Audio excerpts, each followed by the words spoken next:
ఒక 30 years back education ఒక్కటే option. ఇప్పుడు టెక్నాలజీ చాలా డెవలప్ అయింది కదా! పిల్లలకి ఎలాంటి యాక్టివిటీస్ నేర్పించాలి ఏంటి? నేను మీ జయ జేకే స్ఫూర్తి ఛానల్‌కి స్వాగతం. పిల్లలకి ఎలాంటి యాక్టివిటీస్ నేర్పించాలి అని ఆలోచిస్తున్నారా? అయితే ఈ వీడియో మీకోసమే. ఓకే. ఇప్పుడు పిల్లలకి ఫస్ట్ గ్రేడ్ నుంచి ఫిఫ్త్ గ్రేడ్ వరకు ఎలాంటి యాక్టివిటీస్ అయితే బాగుంటాయి అనేది మనం డిస్కస్ చేసుకుందాం. ఫస్ట్ మనము జనరల్‌గా 4:30కి స్కూల్ అవర్స్ అయిపోతాయి కదా! దాని తర్వాత మనం పేరెంట్స్‌ని ఒక 1 అవర్ వాళ్ళకి హోంవర్క్ హెల్ప్ కోసం డెడికేట్ చేయాలి. అలా డెడికేట్ చేసిన ఆ 1 అవర్‌లోనే మనము presentation skills, reading habits develop చేద్దాము. ఎలా అంటే ఒక 1 ఆర్ 2 హోంవర్క్స్ ఇస్తారు కదా వాళ్ళకి. అలాంటి హోంవర్క్స్‌లో డెఫినిట్‌గా లెర్న్ దిస్ టాపిక్ అనేది ఒకటుండొచ్చు. అలాగే రీడ్ దిస్ అనేది ఏదన్నా ఒక టాపిక్ అలా ఉండొచ్చు. ఆ లెర్నింగ్ టాపిక్‌ని వాళ్ళ చేత చదివించండి. చదివిన తర్వాత లెట్ దెమ్ ఎక్స్‌ప్లెయిన్. అప్పుడేమవుతుందంటే, వాళ్ళు వాళ్ళ ఓన్ వర్డ్స్ తోటి సెంటెన్స్‌ని ఫ్రేమ్ చేసేసుకొని ప్రెజెంట్ చేయగలుగుతారు. సో దట్ ఏమవుతుందంటే, ప్రెజెంటేషన్ స్కిల్స్ డెవలప్ అవుతాయి. అండ్ ఫేషియల్ ఎక్స్‌ప్రెషన్స్ కూడా దాంట్లోనే రావచ్చు వాళ్ళకి. ఆ ఛాన్సెస్ కూడా ఉన్నాయి. తర్వాత వాళ్ళ దగ్గర కామిక్ బుక్స్ అని లేదా స్టోరీ బుక్సో ఏదో ఒకటి ఉంటాయి కదా! వాటి నుంచి జస్ట్ ఒక 15 మినిట్స్ వాటిని రీడ్ చేపిచ్చండి. ఆ రీడింగ్ హ్యాబిట్స్ వలన ఏమవుతుందంటే డెఫినిట్‌గా పిల్లల్లో ఆహ్, ఇది పేషెన్స్ డెవలప్ అవుతుంది. అండ్ షార్ట్ టెంపర్‌నెస్ తగ్గిపోతుందనమాట. సో, జస్ట్ వాళ్ళ దగ్గర హోంవర్క్ కోసం వాళ్ళ దగ్గర కూర్చున్నప్పుడు ఈ 2 స్కిల్స్ వాళ్ళకొచ్చే అవకాశం ఉంది. వీటి కోసం సెపరేట్ కోర్సెస్ ఏమైతే అవసరం లేదు.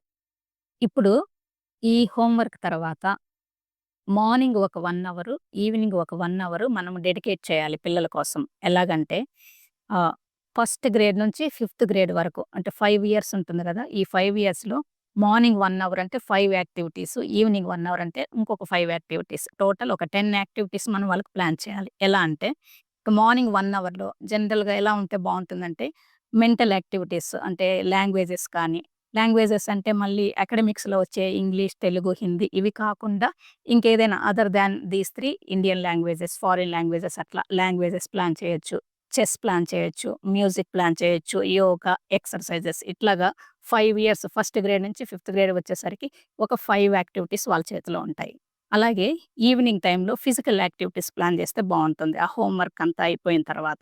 ఎలా అంటే ఆ ఫిజికల్ యాక్టివిటీస్ స్విమ్మింగ్, స్కేటింగ్, అలాగే ఆర్చరీ, డాన్స్ ఇలా మనం ప్లాన్ చేయొచ్చు వాళ్ళకి. అలాగే మార్షల్ ఆర్ట్స్ ఇట్లా చాలా యాక్టివిటీస్ ఫిజికల్ యాక్టివిటీస్ అయితే ఈవినింగ్ బావుంటాయన్నమాట. సో, ఇక్కడ కూడా అంతే. ఫస్ట్ గ్రేడ్ నుంచి ఫిఫ్త్ గ్రేడ్ వరకు 5 ఫిజికల్ యాక్టివిటీస్ ప్లాన్ చేసేస్తే, ఫిఫ్త్ గ్రేడ్ వచ్చేసరికి వాళ్ళ దగ్గర ఒక 10 యాక్టివిటీస్ ఉంటాయన్నమాట. సో, ఇక్కడేంటంటే మనం గుర్తుపెట్టుకోవాల్సింది, ఈ యాక్టివిటీస్ అన్నీ కూడా మనకిష్టం వచ్చినయి కాకుండా, వాళ్ళు అసలు ఎలాంటి టాయ్స్ కొంటున్నారు, లేదా ఎలాంటి గేమ్స్ ఆడుతున్నారు, ఎలా వాళ్ళు టైమ్ స్పెండ్ చేయటానికి ఇష్టపడుతున్నారు. ఈ 3 ఫ్యాక్టర్స్ మీద బేస్ చేసేసుకొని వాళ్ళకి యాక్టివిటీస్ మనం సెలెక్ట్ చేయాలి. ఇలా సెలెక్ట్ చేసిన యాక్టివిటీస్ వాళ్ళు ఫిఫ్త్ గ్రేడ్‌కొచ్చేసరికి డెఫినిట్‌గా వాళ్ళ చేతిలో ఎంట్రీ లెవెల్‌లో ఈ 10 యాక్టివిటీస్‌లో ఉంటారనమాట. సో, అలా అయిపోయిన తర్వాత ఫిఫ్త్ నుంచి సిక్స్త్ టు 10థ్ గ్రేడ్‌కెళ్ళేటప్పుడు ఈ 5 మార్నింగ్ 5 యాక్టివిటీస్, ఈవినింగ్ 5 యాక్టివిటీస్ ఉన్నాయి కదా! వీటిల్లో వాళ్ళు దేనిలో బాగా పెర్ఫార్మన్స్ ఇస్తున్నారు? ఎందులో బాగా ఇంట్రెస్ట్ షో చేస్తున్నారు? కష్టమైనా సరే ఏది ఇష్టపడుతున్నారు? ఇలాంటి ఈ ఫ్యాక్టర్స్ మీద డిపెండ్ అయ్యి ఆ 10 యాక్టివిటీస్‌లో మార్నింగ్ ఒక యాక్టివిటీ, ఈవినింగ్ ఒక యాక్టివిటీ మనం ప్లాన్ చేసేసి దానిలో ఎక్స్‌పీరియన్స్ మనకి వాళ్ళు గెయిన్ చేసేటట్లు ప్లాన్ చేయొచ్చు. ఎలా అంటే స్కూల్‌లో కాంపిటీషన్స్‌లో పార్టిసిపేట్ చేయటం, లేదా బయట ఎక్కడైనా మనకు తెలిసిన దగ్గర ఆ యాక్టివిటీ ఎక్కడైనా కాంపిటీషన్స్ రన్ అవుతూ ఉంటే మనం అక్కడ పార్టిసిపేట్ చేయించేటట్టు పిల్లల్ని మనం ఎంకరేజ్ చేయాలి. ఓకే.